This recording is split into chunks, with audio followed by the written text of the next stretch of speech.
తాకట్లో ఉన్న మీ బంగారాన్ని విడిపించి ఆ రోజు ఆన్లైన్ రేటుకి కొంటాం. Sharma gold company.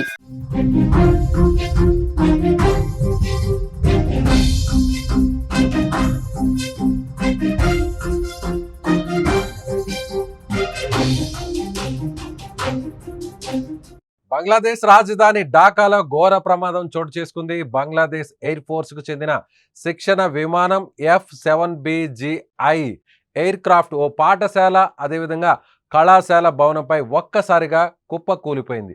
ఈ ప్రమాదంలో మొత్తం 19 మంది ప్రాణాలు కోల్పోగా పలువురికి తీవ్ర గాయాలయ్యాయి. మృతుల్లో 16 మంది విద్యార్థులు ఉండగా 2 టీచర్లు, పైలట్ ఉన్నట్లు సమాచారం. కాగా విమానం కూలిపోవడంతో భారీ పేలుడు సంభవించి పెద్ద ఎత్తున మంటలు చెలరేగినట్లు తెలుస్తోంది. ఇక ఈ ప్రమాదంపై సమాచారం అందుకున్న వెంటనే పోలీసులు, అగ్నిమాపక సిబ్బంది ఘటనా స్థలానికి చేరుకొని సహాయక చర్యలు చేపట్టారు. మరోవైపు క్షతగాత్రులను సమీపంలోని హాస్పిటల్కు తరలించారు. ఇక మృతదేహాలను పోస్ట్ మార్టం నిమిత్తం ప్రభుత్వ హాస్పిటల్కు తరలించారు. ఈ శిక్షణ విమానం మైల్ స్టోన్ పాఠశాల కళాశాల భవనంపై కుప్పకూలిపోయింది. ఈ ప్రమాదం జరిగిన సమయంలో ఆ పాఠశాల కళాశాల భవనాల్లో పెద్ద ఎత్తున విద్యార్థులు ఉన్నారని తెలుస్తోంది. ఈ ఘటనలో మృతుల సంఖ్య మరింత పెరిగే అవకాశం ఉందని సమాచారం. కాగా ప్రమాదానికి సంబంధించిన వీడియోలు ఇప్పుడు నెట్టింట వైరల్ అవుతున్నాయి.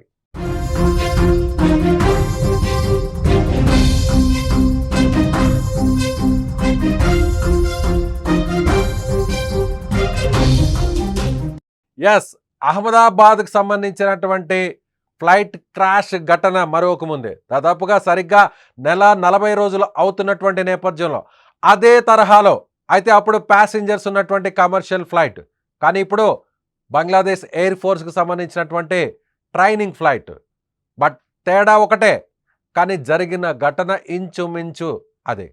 అక్కడ కూడా అహ్మదాబాద్లో కూడా అక్కడ కూడా టేక్ ఆఫ్ అయినటువంటి కొన్ని నిమిషాల వ్యవధిలోనే ఎయిర్పోర్ట్కు సమీపంలో ఉన్నటువంటి ఒక మెడికల్ కాలేజ్కి సంబంధించిన హాస్టల్ భవనంపై ఎయిర్ ఇండియా ఫ్లైట్ ఒక్కసారిగా కూలిపోయింది.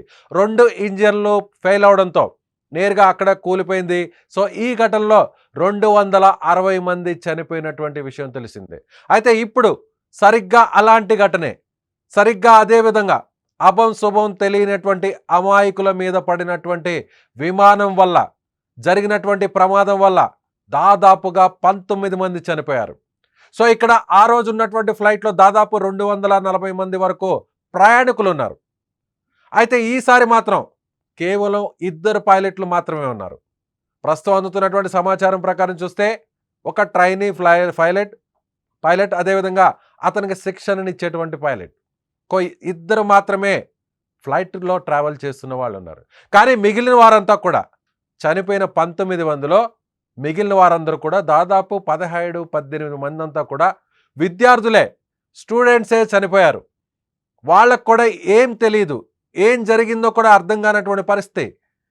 అహ్మదాబాద్లో ఏ విధంగా అందరూ భోజనం చేస్తున్నటువంటి సమయంలో మెడికో విద్యార్థులందరూ కూడా, MBBS చదువుతున్నటువంటి స్టూడెంట్స్ అందరూ కూడా అహ్మదాబాద్కి సంబంధించిన ఫ్లైట్ క్రాష్లో నేరుగా బిల్డింగ్ మీద పడిపోయింది. సరిగ్గా ఇప్పుడు దాదాపుగా 40 రోజుల తర్వాత బంగ్లాదేశ్లోని ఢాకాలో జరిగినటువంటి ఘటన కూడా మళ్ళీ ఇప్పుడు అదే స్కూల్, అదే కాలేజ్ బిల్డింగ్ మీద పడిపోయింది. అక్కడ చనిపోయింది కూడా ప్యాసింజర్స్తో పాటు విద్యార్థులే. మళ్ళీ ఇప్పుడు ఇక్కడ చనిపోయింది కూడా పైలట్లతో పాటు ఈసారి విద్యార్థులు ఎక్కువ మంది చనిపోయారు. అక్కడ విమానంలో ప్రయాణించేటువంటి వారు, అక్కడ అహ్మదాబాద్లో విమానంలో ప్రయాణించేవారు దాదాపుగా 240 మంది ఉంటే ఆ 240 మంది అందరూ కూడా అహ్మదాబాద్ నుంచి లండన్కి వెళ్ళేటువంటి ప్రయాణికులు. అడిషనల్గా 20 మంది చనిపోయిన వారు వాళ్ళు విద్యార్థులు, MBBS విద్యార్థులు. కానీ ఇక్కడ మాత్రం ట్రైనింగ్ ఫ్లైట్లో ట్రైనింగ్ తీసుకునేటువంటి శిక్షణ కోసం ఉపయోగించేటువంటి ఈ ఎయిర్ క్రాఫ్ట్లో ప్రయాణించేది కేవలం 1 లేదా 2 పైలట్లు మాత్రమే. కానీ చనిపోయింది 17 మంది విద్యార్థులు. ఇంకా కూడా మృతుల సంఖ్య పెరిగే అవకాశం ఉంది. చాలామంది విద్యార్థులకు తీవ్ర గాయాలయ్యాయి. అక్కడ ఒక్కసారిగా ఫ్లైట్ క్రాష్ అయిపోవడంతో దట్టమైనటువంటి పొగ వ్యాపించింది, మంటలు వ్యాపించాయి. అయితే ఈసారి ఇది చిన్న ఫ్లైట్ కావడంతో ఇంతమంది చనిపోయారు. అయితే ఇంకా కూడా మృతుల సంఖ్య పెరిగే అవకాశం ఉంది. ఇప్పుడు కూడా సరిగ్గా ఇళ్ల మీదే కూలిపోయింది. సరిగ్గా ఇప్పుడు కాలేజీకి సంబంధించినటువంటి బిల్డింగ్ మీదే ఈ ఫ్లైట్ కూడా క్రాష్ అయిపోయింది. ఏంటి అసలు ఏం జరుగుతోంది? విమాన ప్రమాదాలు జరుగుతున్నటువంటి నేపథ్యంలో, వరుస ఘటనలు జరుగుతున్నటువంటి నేపథ్యంలో మొత్తం ప్రపంచమంతా కూడా, ముఖ్యంగా భారతదేశానికి సమీపంగా ఉన్నటువంటి పొరుగు దేశంలో ఈ ఘటన జరగడంతో, మరోవైపు ఇండియాలో కూడా అహ్మదాబాద్ ఫ్లైట్ క్రాష్ ఇన్సిడెంట్ తర్వాత వరుసగా సాంకేతిక సమస్యలు తలెత్తుతున్నాయి. ఫ్లైట్ ల్యాండ్ అయ్యే టైంలో లేదంటే టేక్ ఆఫ్ అయిన తరువాత ఏదో ఒక సమస్య ఉత్పన్నం కావడం, ఆ వెంటనే గాల్లో చక్కర్లు కొట్టిన తరువాత మళ్ళీ ఎమర్జెన్సీ ల్యాండింగ్ జరగడం. సో ఇప్పుడు సరిగ్గా బంగ్లాదేశ్లో కూడా ఫ్లైట్ టేక్ ఆఫ్ అయిన తరువాత ట్రైనింగ్ తీసుకుంటున్నటువంటి ఒక పైలట్, అందులో ప్రయాణిస్తున్నటువంటి ఒక పైలట్, కారణాలు ఏదో తెలియదు, ఎందువల్ల కూలిపోయిందో కూడా సమాచారం ఇంకా రాలేదు.